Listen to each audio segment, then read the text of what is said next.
Hi, I'm Michelle Gussow, and this is something straight out of my mind. So my favorite TV show of all time is a show from the early 70s called Alias, Smith and Jones. And this is a show that I had never heard of, never seen when it was actually on. And I got introduced to this show because every once in a while, when a particular local station where I lived had an extra hour they needed to fill, kill, however you put it, in an afternoon on a Saturday, they put up an episode. I didn't really pay that much attention to it. I knew that when it happened to be on while the station was waiting for a basketball game to start or whatever. But what's really interesting is that the very first episode I ever saw had what we like to say, the fake Hannibal Hayes in this show, the people who love this show. And, I thought, okay, this is a cute show. This was one with the actor Roger Davis in the role of Hannibal Hayes, as I said. And I was going to say I was in high school. This was in the 80s when I saw this. And I thought, this is an okay show. I didn't think much of it. A couple weekends later, I was introduced to the true original, an episode with Pete Duell as Hannibal Hayes. And it was like, oh, okay. It just really clicked as to, and that's when I realized I really wanted to keep watching this show if this actor was playing Hayes. The very, very first episode I ever saw of this show was called The Fifth Victim. And then every time I tuned in, and it was an episode with Pete Duell, they seemed to keep showing the same one called The Root of It All. If you're a Smith and Jones fan, you know these two episodes. And, they didn't, it was like the station didn't have all of them. I forget, it was still early 80s, I think, when every Friday night, late at night, this same station actually just started running them. And I finally got to see all of the episodes. I think it was because this local station was running these episodes. We had this is interesting, we had a columnist in our paper who answered TV questions. And just time after time, people asked, what happened to that first actor? They didn't know. And the sad thing is that Pete Duell tragically took his own life on New Year's Eve, 1971. And I get it. The producers had a real time crunch to keep turning out episodes. And I preface this by saying, because, I get it. I do get it. What were they going to do? They had a network that wanted episodes. They had to do something. So they just quickly recast the role. And, I mean, the show became, for me, and I think a lot of other viewers, just as different as night and day. It was so different.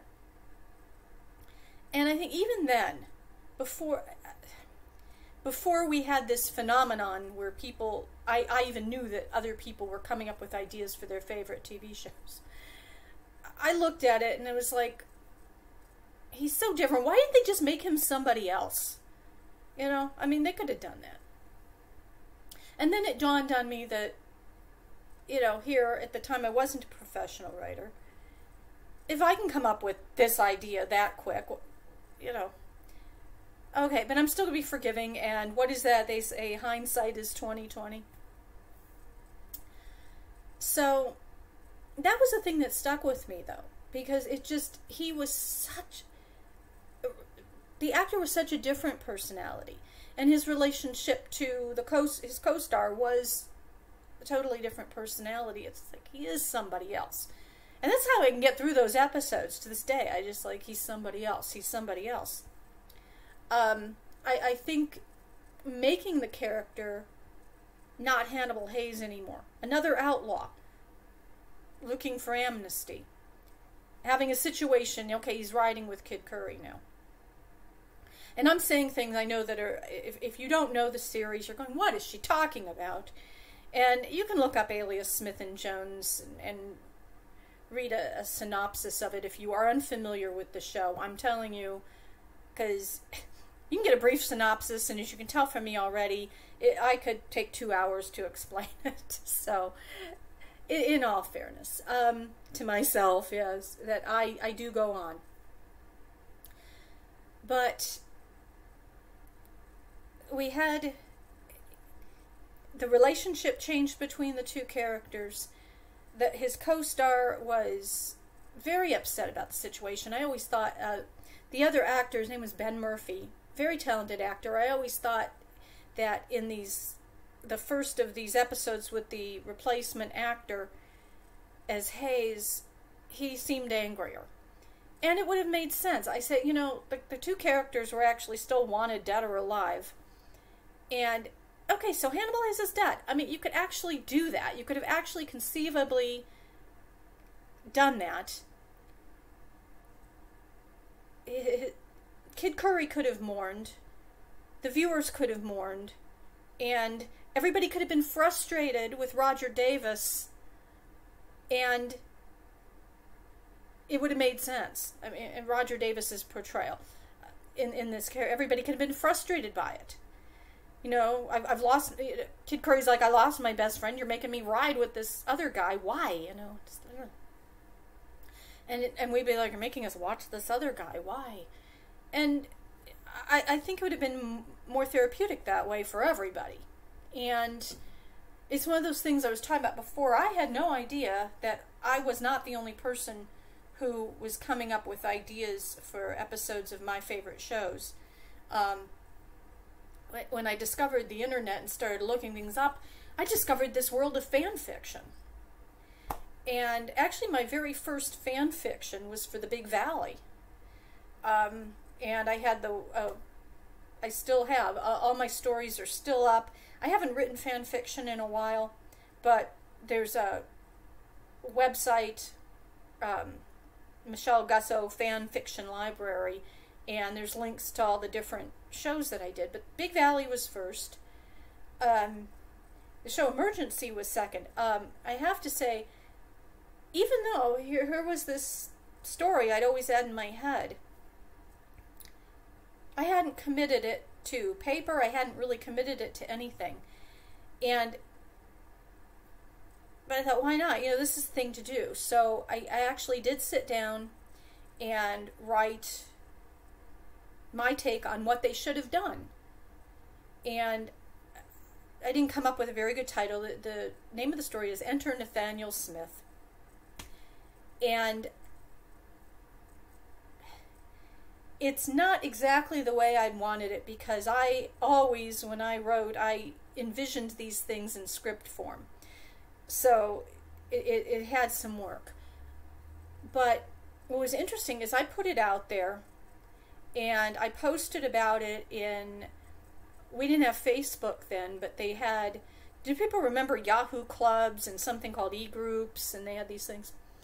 And there were groups and message boards and other websites where you could share links, and you know, so there were other sites for Alias, Smith and Jones, and so that's what I did. I posted the link, and at the time I had done the story, I was using something called Web Spawner, and they had a guest book you could add to your site, and I got so much positive feedback on that story with, you know, you're right, that's exactly what they should have done. Wow, this makes sense, you know, and, you know, because it wasn't Roger Davis's fault. And so that just made me feel really good. Yeah, it was just really, I actually, wish that guest book could have been salvaged, but no, it was just really great to see that other fans of the show viewed it that way. And a lot of people who already who love the show have seen the story. I'm going to include a link in the description to that, and I've got some other stories I wrote in the genre. But I think that was the one that had most impact, because it had people, when they actually read that. There were some people that, well, what else could they have done? And I said, make it somebody else. And until they could really read the story and envision it, to some people, they were like, well, I didn't think that was possible. And you know what? This makes perfect sense. And so I said, give it a read. If you love Alias, Smith and Jones, leave a message. Also, one thing too, aside, I say right now, I write dessert recipe books, among other things. And I have one out called Eureka, I Found Them. It's the No Longer Lost recipes. And there is a section in here dedicated to Alias, Smith and Jones. I do varieties of what I call pan cookies or bar cookies. And I started thinking about what would a combination to tribute Curry and Hayes, the Pete Duell and Ben Murphy combination. And I actually took it to a group I'm on Facebook for the show, and I said, what flavor combinations make you think of them? And I picked 4, and they're included in here.